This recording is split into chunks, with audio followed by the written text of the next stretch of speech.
Nauunawaan man ng Malacanang ang mga pag-aalala patungkol sa kalagayan ng Pangulo, mas mainam pa rin daw na huwag basta-bastang maniwala sa mga hindi kumpirmadong balita at mga chismis kaugnay ng kalusugan nito. Kung kay dating presidential spokesperson Harry Roque Lau kasi manggagaling ang impormasyon, malinaw aniyang fake news ito gaya na lamang ng akusasyong may colon cancer ang Pangulo. Narito ang kabuuan ng balita. Sa gitna ng kinumpirmang diverticulitis diagnosis kay Pangulong Ferdinand Marcos Jr., hindi rin naiwasan ng paglipanan ng iba't ibang balita at bersyon patungkol sa totoong lagay at kalusugan ng Pangulo. Sa panig ni Marcos, makailang beses nang nilinaw ng Malacanang na hindi life-threatening ang sakit at na nakarecover na ang Pangulo mula rito. Kaya naman gayon na lamang ibuling pabulaanan ng palasyo ang panibagong issue patungkol sa kalusugan ng Pangulo at na siya umano ay mayroong colon cancer. Sa isang press briefing nitong Miyerkules, mariing kinondena ni Palace Press Officer at Undersecretary Attorney Claire Castro ang paglipanan ng mga ganitong chismis at balita na anyay pawang kasinungalingan lamang.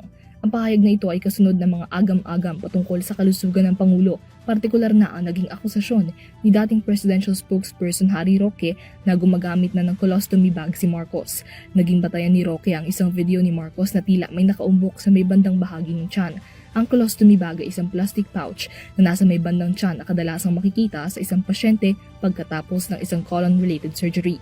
Depensa ni Castro, malinaw sa nasabing video na kapag kumakaway ang Pangulo ay wala namang makikitang anumang bagay na similar sa isang colostomy bag.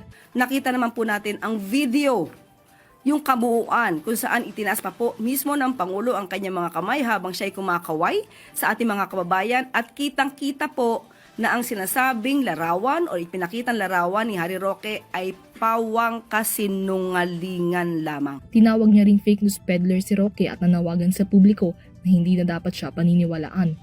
Kung manggagaling lamang po din kay Harry Roque na isang masasabi na natin isang fake news peddler, huwag na po tayo maniwala at nakikiusap po tayo. Huwag na po natin dalhin sa anumang usapan ang mga fake news peddlers katulad nila. Wala rin aniyang puwang ang ganitong uri ng chismis na anihin nakasisira sa imahe at pangalan ng Pangulo at nakaaapekto rin sa ekonomiya at stabilidad ng Pilipinas. Para sa EuroTV News, Mia Layagi, sumasaludo sa bawat Pilipino.